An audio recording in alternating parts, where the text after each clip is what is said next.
Hi good afternoon to all my viewers, this is Shivani Kapoor and आप देख रहे हैं क्रिकेट मेडन। तो भाई कल क्या मजे दिला दिए इंडिया ने, इंग्लैंड को एकदम आउट कर दिया। 106 रन से हम जीत गए एंड हमारे जो व्यूअर्स हैं वो बहुत ज्यादा खुश थे, हम भी बहुत खुश थे। तो भाई मजा आ गया। The series is level and हमें बहुत ज्यादा खुशी है that we are boys are back, our youngsters are back, because जो सीनियर मेंबर्स हैं वो तो अब अभी अवेलेबल ही नहीं है। सो भाई इंडिया को बहुत बहुत मुबारक है। लेकिन उससे पहले आज के मैचेस जो हैं उसके बारे में डिस्कस करेंगे। उसके बाद जो है हम इंडिया की डिस्कशन डिटेल में करेंगे कि आगे क्या चल रहा है। तो उससे पहले आप वीडियो को लाइक करेंगे, चैनल को सब्सक्राइब करेंगे एंड अगर आपके कोई कमेंट्स हैं तो आप नीचे जरूर मेंशन कर सकते हैं। तो भाई सबसे पहले जो है आज मैच था Australia versus West Indies, ODI match था और उसमें तो वेस्ट इंडीज के धुएं उड़ गए। 86 में वेस्ट इंडीज ऑल आउट हो गई अगेंस्ट ऑस्ट्रेलिया। तो भाई 86 का क्या स्कोर होता है, मुझे तो ये बात समझ नहीं आती। एनीवे ऑस्ट्रेलिया ने वो स्कोर 6.5 ओवर्स में चेस कर लिया है। 8 विकेट से वो जीत गए हैं। 87 रन कोई नहीं होते, बट 6.5 ओवर से आप चेस कर रहे हैं तो दैट इज एब्सोल्युटली फिनोमिनल। बहुत ही ज्यादा अच्छी बैटिंग की है।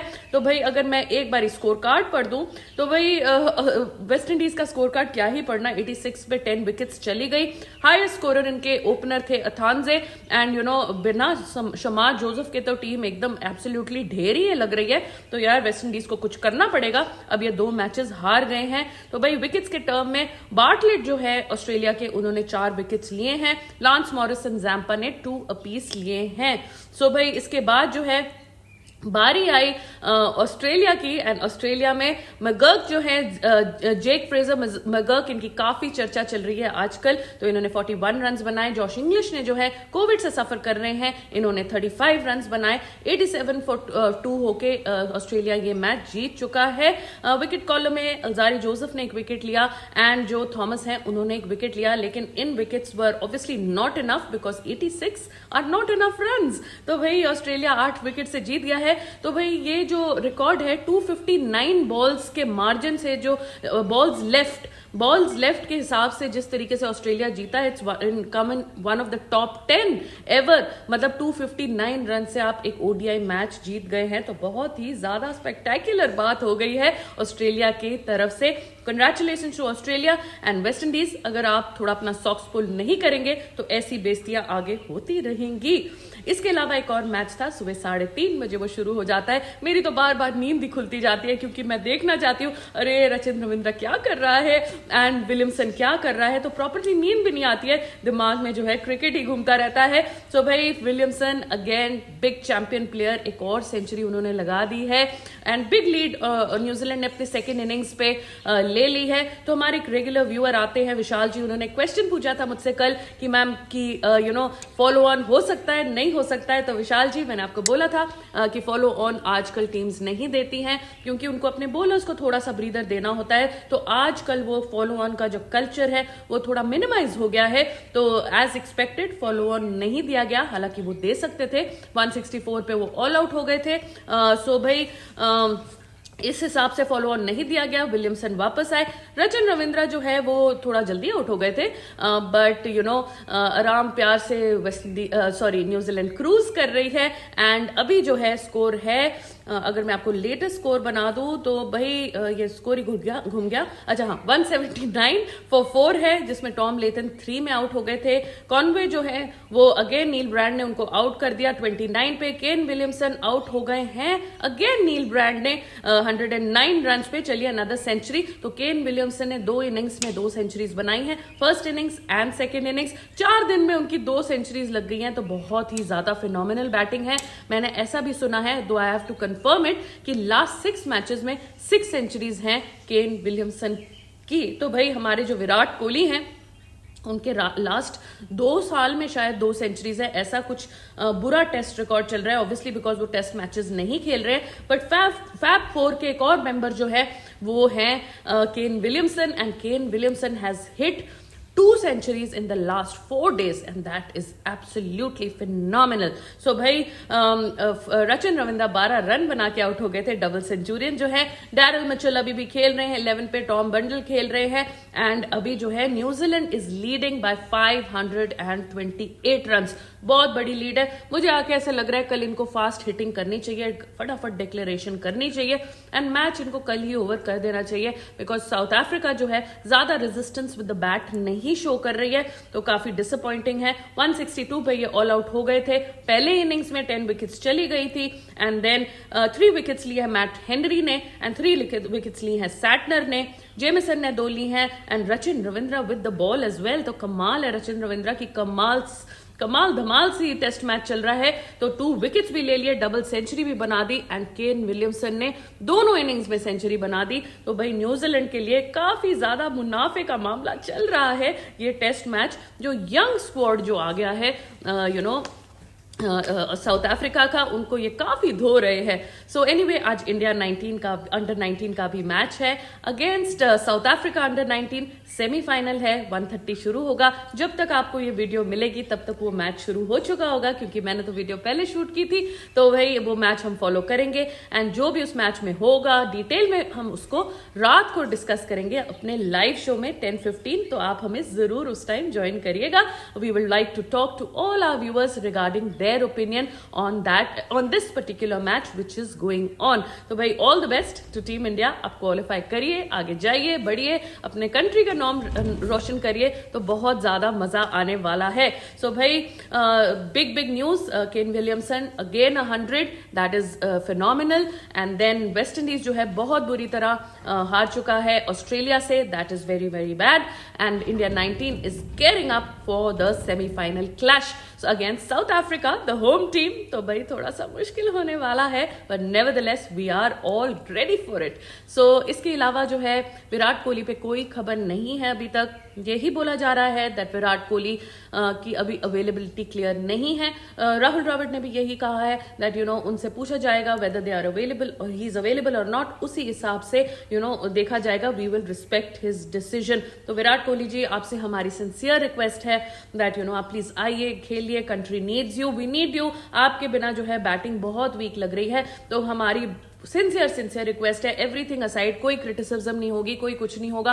आप प्लीज आप वापस आइए और अपने कंट्री को रिस्पॉन्सिबली जो है वो रिप्रेजेंट करिए. ये हमारी तरफ से बहुत बहुत प्रेयर है आपके लिए, हाथ जोड़ के प्रेयर है that please come back and represent your country. तो भाई इंग्लैंड वाले जो है वो सेकेंड टेस्ट मैच की हार के बाद दुख में, शौक में, थोड़ा सा काफी डिसअपॉइंटमेंट में अबू धाबी जो है वापस फ्लाई कर गए हैं एंड वहां जाके वो ग्रीव ग्रुप करेंगे, रीस्ट्रेटेजाइज करेंगे कि यार ये बैस बॉल फेल हो गया हमारा, कुछ करने की बात है. वैसे ये राजकोट में भी किसी होटल में बैठ के या कहीं भी जहां भी इंडिया में एक होटल में जाना चाहते थे वहां बैठ के ये रीग्रुपिंग, रीप्लानिंग कर सकते थे. पता नहीं इसके लिए अबू धाबी की फ्लाइट लेने का क्या लॉजिक था, मुझे ये समझ आया नहीं ज्यादा.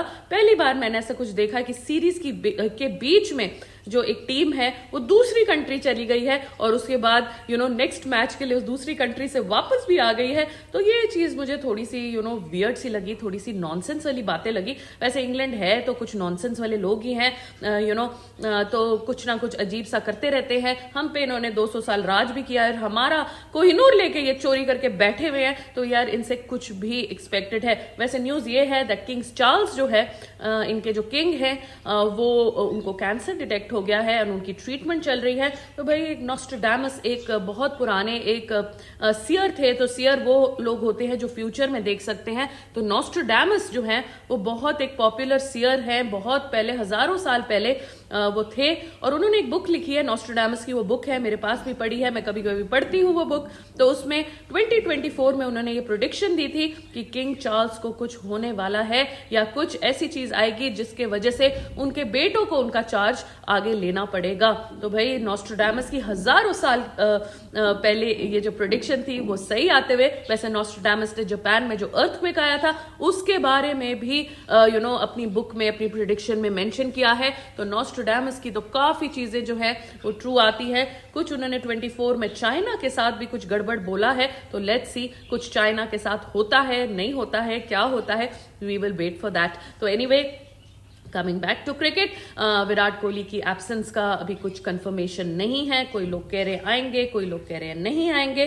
तो जैसे स्क्वाड अनाउंस होगा, अब सारों की नजरें जो हैं वो स्क्वाड पे है, क्योंकि इंडिया के लास्ट 3 टेस्ट मैचेस का स्क्वाड भी नहीं आया है। तो देखिए इतनी अनप्रोफेशनलिज्म है कि अभी ऑपोजिशन को ये भी नहीं पता है कि किन किन लोगों के अगेंस्ट उनको प्रिपेयर करना है। तो बीसीसीआई एंड अजीत अगरकर ना सिर्फ अपनी बेइज्जती करवा रहे हैं, पर वो इंग्लैंड को भी प्रॉब्लम में डाल रहे हैं, क्योंकि अभी तक ऑपोजिशन को ये ही नहीं पता कि कौन से प्लेयर्स जो हैं, 15 प्लेयर्स 16 प्लेयर्स जो हैं उनके अगेंस्ट होने वाले हैं, उनके अगेंस्ट वो प्लान्स एंड प्रिपरेशन बनाए या ना बनाए। So this is very unfair on the opposition, on the cricket fans, जो अभी कंफ्यूजन में है और वेट कर रहे हैं कि राजकोट के लिए, रांची के लिए और धर्मशाला के लिए इंडिया क्या स्क्वाड जो है सामने पेश करेगा।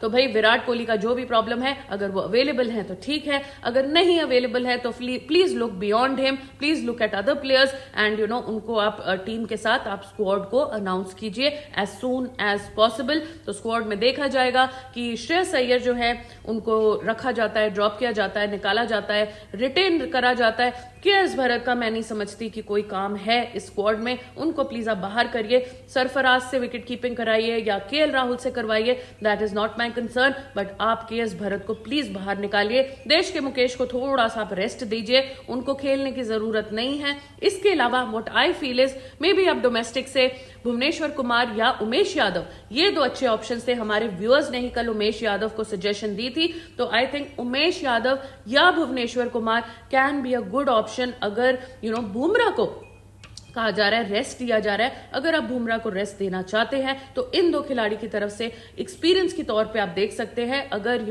आप 2 पेसर्स के साथ उतरना चाहते हैं एंड सिराज को अकंपनी करने के लिए आप एक एक्सपीरियंस पेसर जो है वो सामने उतारना चाहते हैं, बुमराह को शायद रेस्ट दिया जाएगा। उस चीज के लिए हम काफी टेंशन का माहौल है पूरे क्रिकेट फैंस में, बिकॉज बुमराह के बिना तो हमें समझ नहीं आ रही कि विकेट्स कौन लेंगे। सारा बहार जो है वो अश्विन के ऊपर है, क्योंकि जडेजा भी जो है अवेलेबल नहीं है। तो अश्विन एंड कुलदीप क्या ये सारे विकेट्स ले पाएंगे? This is the big question mark in all cricket fans के दिमाग में। सो भाई इन सारी बातों के साथ हम डिस्कशन करेंगे 10:15 बजे इंडिया का मैच होने के बाद, जब अंडर 19 का मैच खत्म होगा। 10:15 बजे हम मिलेंगे आपको, आपके ओपिनियंस लेंगे, व्यूज लेंगे एंड आपसे भी आपके थॉट्स एंड प्रोसेसेस जानेंगे कि अब आगे इंडिया टीम को किस अप्रोच से जाना चाहिए कि नेक्स्ट मैच जो राजकोट में है, रैंक टर्नर अगर बनेगा या अगर पेसी विकेट बनेगी या अगर अच्छी बैटिंग विकेट बनेगी, तो किस तरीके से इंडिया का प्लेइंग 11 भी होना चाहिए। तो guys join us in the evening at 10:15, जहां हम आपकी सारे क्वेश्चंस लेंगे, आपसे डिस्कशंस करेंगे, बातें करेंगे, आपकी थोड़ी नॉलेज इंक्रीज करेंगे, अपनी थोड़ी नॉलेज इंक्रीज करेंगे एंड अगर तब तक स्क्वाड आ गया तो भाई स्क्वाड की जम के डिस्कशन करेंगे। तो भाई that is it for this video and we'll see you at night. Please like the video, subscribe to the channel and अगर आपके कोई कमेंट्स हैं तो नीचे आप कमेंट सेक्शन पे लिख सकते हैं। I read all comments and मैं बेस्ट कमेंट्स को हार्ट करके पिन भी कर देती हूँ। Thank you so much for watching and have a great day today.